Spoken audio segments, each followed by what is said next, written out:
ശ്രീമദ് ഭഗവത്ഗീത ധ്യാനം. നാരായണം നമസ്കൃത്യ നരം ചൈവ നരോത്തമം ദേവീം സരസ്വതീം വ്യാസം തതോ ജയമുദീരയേത്.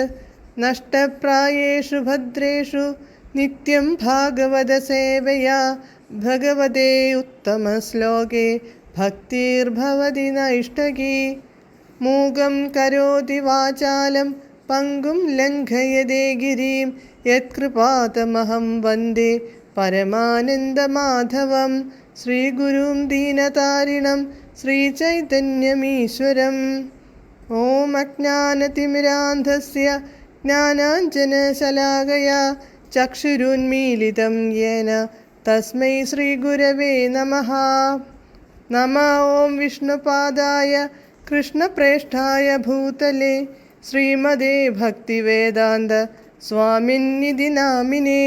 നമസ്തേ സാരസ്വതേ ദേവേ ഗൗരവാണി പ്രചാരിണേ നിർവിശേഷ ശൂന്യവാദി പാശ്ചാത്യദേശതാരിണേ.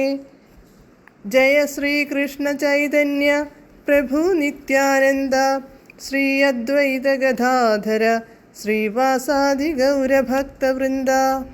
ഹരേ കൃഷ്ണ കൃഷ്ണ കൃഷ്ണ ഹരേ ഹരേ, ഹരേ രാമ രാമ രാമ ഹരേ ഹരേ. ഹരേ കൃഷ്ണ കൃഷ്ണ കൃഷ്ണ ഹരേ ഹരേ, ഹരേ രാമ രാമ രാമ ഹരേ ഹരേ. ഹരേ കൃഷ്ണ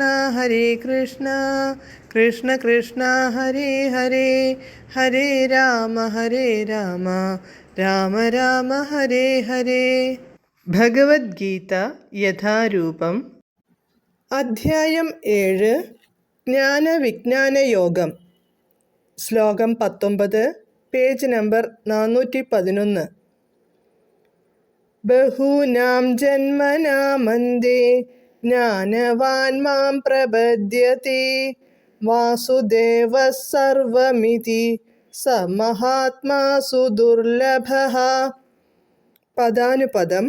ബഹൂനാം അനേകം, ജന്മനാം ജന്മങ്ങളുടെ, അന്തേ അവസാനത്തിൽ, സർവം എല്ലാം, വാസുദേവഃ ഇതി വാസുദേവനാണെന്ന്, ജ്ഞാനവാൻ ജ്ഞാനമുണ്ടായവൻ, മാം എന്നെ, പ്രപദ്യത്തെ ശരണം പ്രാപിക്കുന്നു, സഹ അങ്ങനെയുള്ള, മഹാത്മാ മഹാത്മാവ്, സുദുർലഭഃ ഏറ്റവും ദുർലഭനാകുന്നു. വിവർത്തനം. അസംഖ്യം ജനന മരണങ്ങൾക്കു ശേഷം ജ്ഞാനവാനായ വ്യക്തി സർവജ്ഞനാണ്, കാരണങ്ങൾക്കും കാരണഭൂതനും സർവവ്യാപിയുമെന്ന് മനസ്സിലാക്കി എന്നെ അവർ ശരണം പ്രാപിക്കുന്നു. അപ്രകാരമുള്ള മഹാത്മാക്കൾ വളരെ വിരളമാണ്. ഭാവാർത്ഥം. ഭക്തിപൂർവം സേവനവും ആധ്യാത്മികാനുഷ്ഠാനങ്ങളും തുടർന്നു പോരുന്ന ജീവാത്മാവ് എണ്ണമറ്റ ജന്മങ്ങൾക്കു ശേഷം ഭഗവാൻ കൃഷ്ണനാണ് ആത്മസാക്ഷാത്കാരത്തിൻ്റെ പരമലക്ഷ്യമെന്നുള്ള ദിവ്യജ്ഞാനം നേടുന്നു.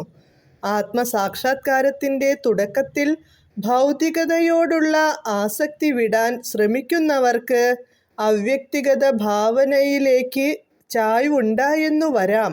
പക്ഷേ കുറച്ചുകൂടി മുന്നേറുമ്പോൾ മനസ്സിലാവും, ആത്മീയ ജീവിതത്തിലും പ്രവർത്തനങ്ങളുണ്ടെന്നും അവയാണ് ഭക്തിഭരിതങ്ങളായ സേവനങ്ങളായി അറിയപ്പെടുന്നതെന്നും. ഈ സത്യമറിഞ്ഞ ഒരാൾ ഭഗവാനിൽ ആകൃഷ്ടനായി സ്വയം അവിടുത്തേക്ക് സമർപ്പിക്കുന്നു. ഭഗവാൻ ശ്രീകൃഷ്ണൻ്റെ കരുണ മാത്രമാണെല്ലാമെന്നും ഈ പ്രപഞ്ചം സർവകാരണങ്ങൾക്കും കാരണഭൂതനായ ഭഗവാനിൽ നിന്ന് വിഭിന്നമായൊന്നല്ലെന്നും ആ സന്ദർഭത്തിൽ ജീവന് ബോധ്യപ്പെടും. ഭൗതിക പ്രപഞ്ചം ആധ്യാത്മിക വൈവിധ്യത്തിൻ്റെ തലതിരിഞ്ഞ നിഴൽ മാത്രമാണെന്ന് അറിയാൻ കഴിയും. ഏതൊന്നും ഭഗവാനുമായി ബന്ധപ്പെട്ടതാണെന്ന് സ്പഷ്ടമാവും.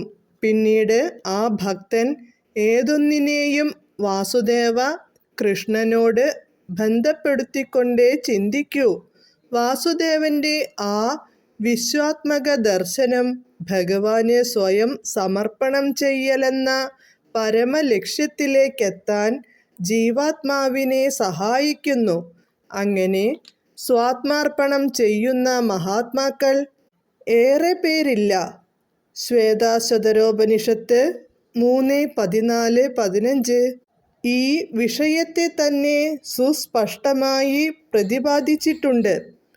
സഹസ്രശീർഷ പുരുഷഃ സഹസ്രാക്ഷ സഹസ്രപാത് സ ഭൂമിം വിശ്വതോ വൃത്വാത്യാതിഷ്ഠത് ദശാംഗുലം പുരുഷ ഏവേദകം സർവം യത് ഭൂതം യച് ച ഭവ്യം ഉദാമൃതത്വസ്വേസാനോ യദന്നേനാതി രോഹതി. ഛാന്തോഗ്യോപനിഷത്ത് 5:1-15 പ്രകാരം ന വൈ വാചോ ന ച ക്ഷുംഷി ന ശ്രോത്രാണി ന മനാംസീത്യാചക്ഷത്തെ പ്രാണ ഇതി ഏവാചക്ഷത്തെ പ്രാണോ ഹ്യേവൈതാനി സർവാണി ഭവന്തി. ഒരു ജീവിയുടെ ശരീരത്തിലെ മുഖ്യ ഘടകം ദർശന ശ്രവണ ഭാഷണ ശക്തികളല്ല, ചിന്താശക്തി പോലുമല്ല. പ്രാണനാണ് സർവപ്രവർത്തനങ്ങളുടെയും കേന്ദ്രം. ഭഗവാൻ വാസുദേവ കൃഷ്ണനാണ് സർവഭൂതജാലങ്ങളുടെയും മുഖ്യസത്ത. ശരീരത്തിന് ദർശനശക്തിയുണ്ട്, ശ്രവണ ഭാഷണ ശക്തികളും ചിന്താശക്തിയുമുണ്ട്.